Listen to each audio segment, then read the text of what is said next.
he told us that he would kill us.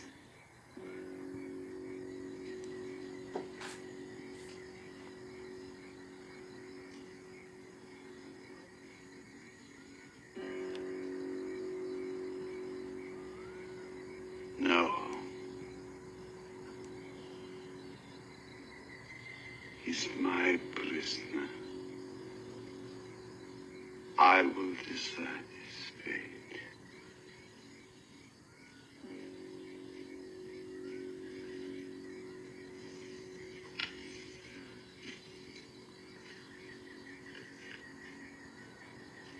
I could see you didn't find anything worth taking.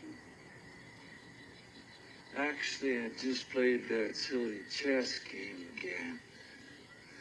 And now,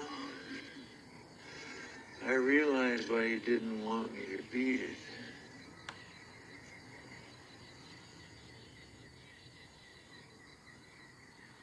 Meaning what?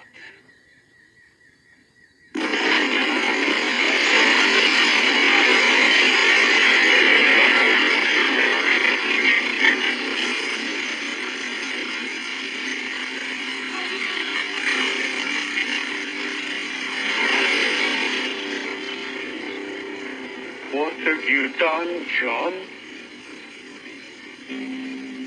That place was our one hope of communication with the outside world. The computer said if there was an incursion by the hostiles, I should enter 7-7. So I entered 7-7.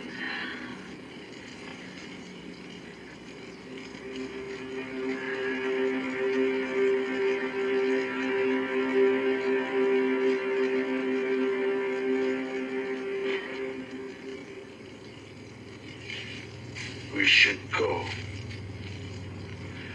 If anyone's around, this explosion's going to attract their attention.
"1977 was a year that few people could forget. This was the year that snow reached deep into the South. A mega hit movie took us into the stars, and it was also the year we lost a king. Music and television that was released this year came to define the era. The United States inaugurated a new president that intended to be more compassionate. But with economic problems on the horizon, the American public had different priorities.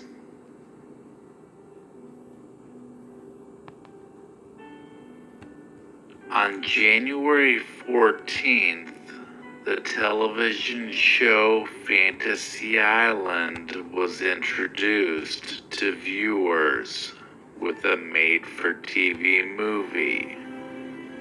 The ABC show starred Ricardo Montalban and Hervé Villechaize as island hosts that helped wealthy visitors live out their fantasies.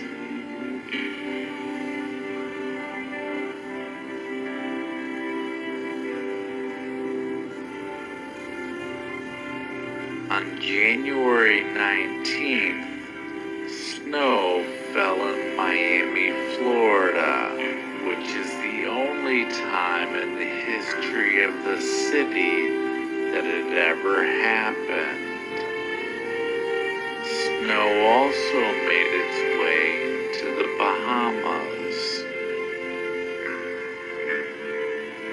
On January 21st, new President Jimmy Carter began his term by pardoning nearly all Vietnam War draft evaders.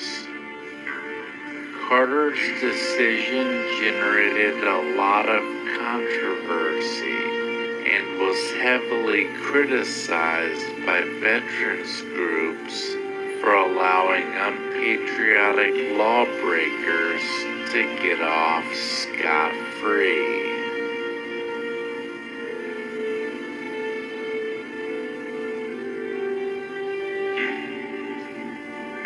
On January 23rd, the groundbreaking mini-series Roots premiered on ABC.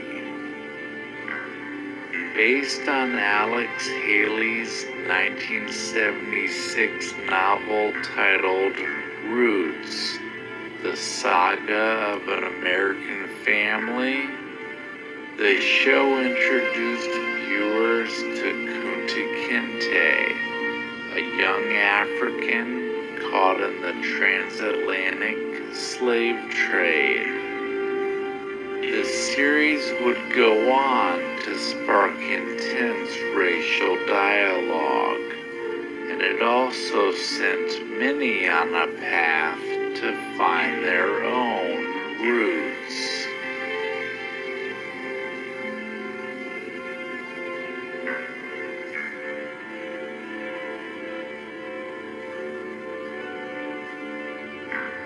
On February 4th, Fleetwood Mac's 11th studio album, Rumors, was released.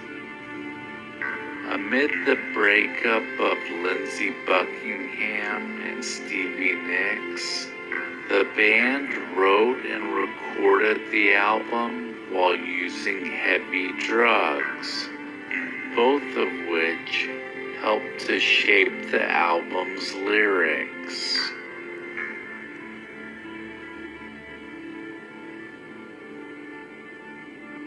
On February 12th, aspiring actress Krista Helm was fatally stabbed over 30 times on a sidewalk in front of her agent's house in West Hollywood.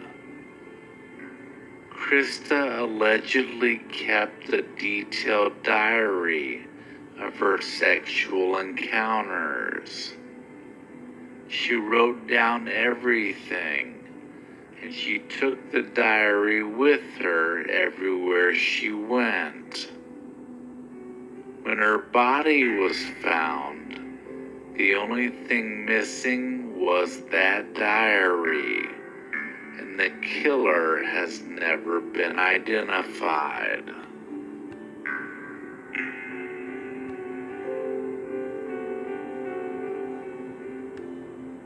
On March 2nd, Jay Leno made his first appearance on The Tonight Show with Johnny Carson, performing a stand-up comedy act. Leno would later guest host and take over as host from Johnny Carson years later.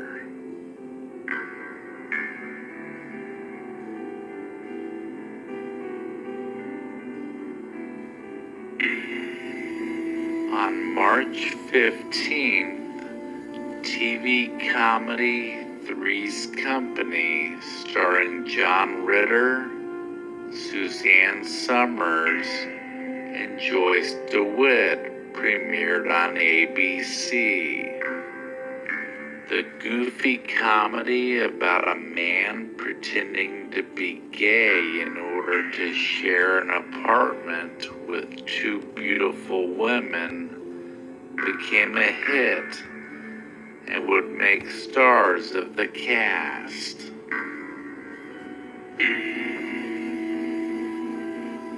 On May 25th, the start of the Memorial Day weekend, George Lucas's blockbuster Star Wars opened in theaters.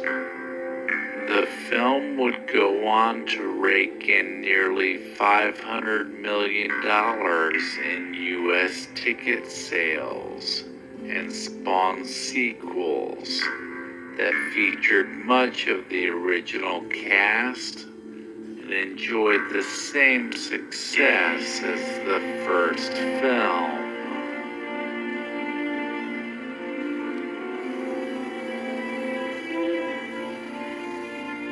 On June 10th, James Earl Ray, the man convicted of killing Martin Luther King Jr., escaped from Brushy Mountain State Prison in Petros, Tennessee. He would be recaptured on June 13th, and another year was added to his sentence, making it 100 years.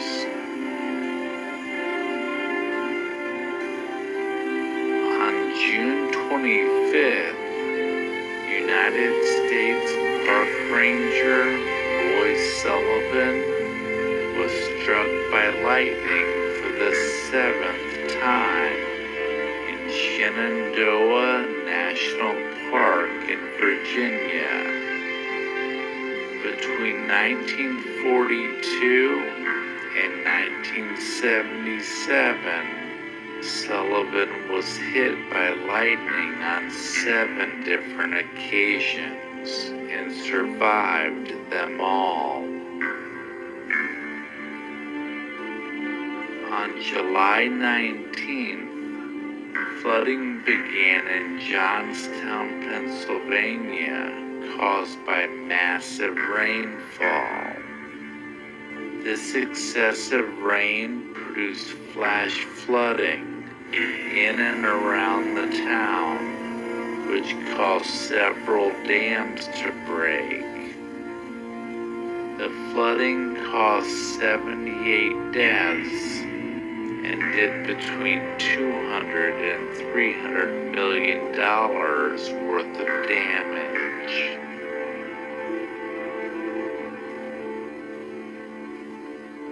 On August 16th, Elvis Presley, the king of rock and roll, died at Graceland at the age of 42 from a heart attack. Presley was discovered motionless on the bathroom floor by his girlfriend, Ginger Alden. Over 75,000 fans lined the streets of Memphis for his funeral, which occurred on August 18th and was televised on August 20th. On September 7th, The Panama Canal Treaty was signed by President Jimmy Carter. The agreement would transfer control of the canal to Panama by the end of the 20th century. The canal had been built and operated by the United States since 1914. On September 11th, the Atari 2600, originally known as the Atari Video Computer System, was released. The gaming system revolutionized the video game industry by allowing everyone to play video games at home.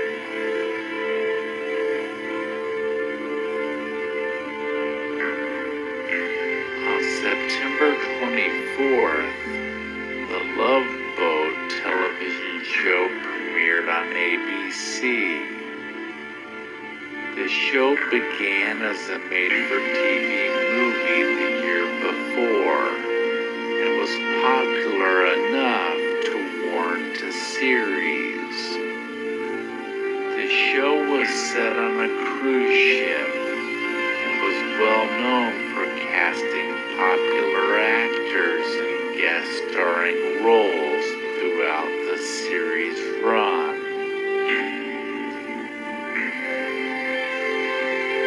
On October 20th, tragedy struck the southern rock band Leonard Skinner when 3 members, lead singer Ronnie Van Zant, guitarist Steve Gaines, and backup singer Cassie Gaines were killed in a charter plane crash outside Galesburg, Mississippi, that also took the life of their road manager along with both pilots. The band was on their way to Baton Rouge and had just released their 5th studio album 3 days earlier. On November 8th, San Francisco elected a new city supervisor named Harvey Milk, who was the first openly gay elected official of any large city in the United States. On December 12th, in Los Angeles, the film Saturday Night Fever premiered. The disco drama starred John Travolta and featured the music of the Bee Gees, which made it one of the best-selling soundtracks of all time. Travolta would be nominated for an Academy Award the next year for his role.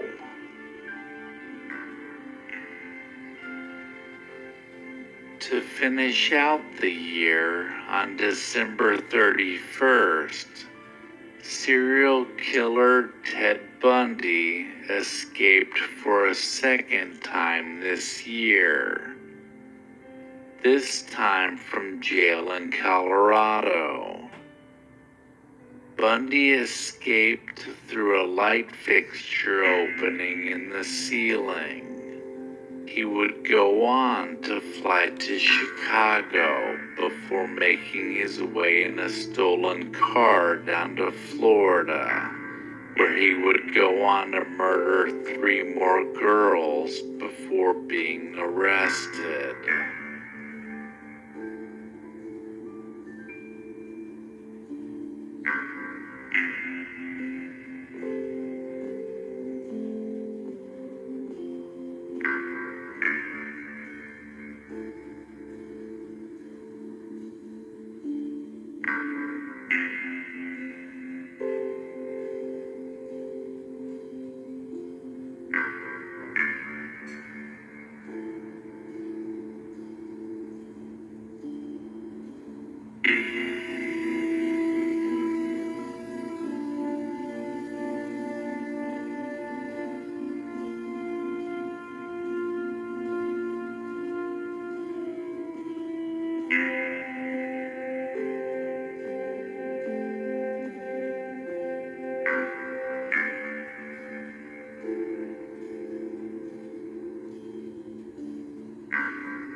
Thank you.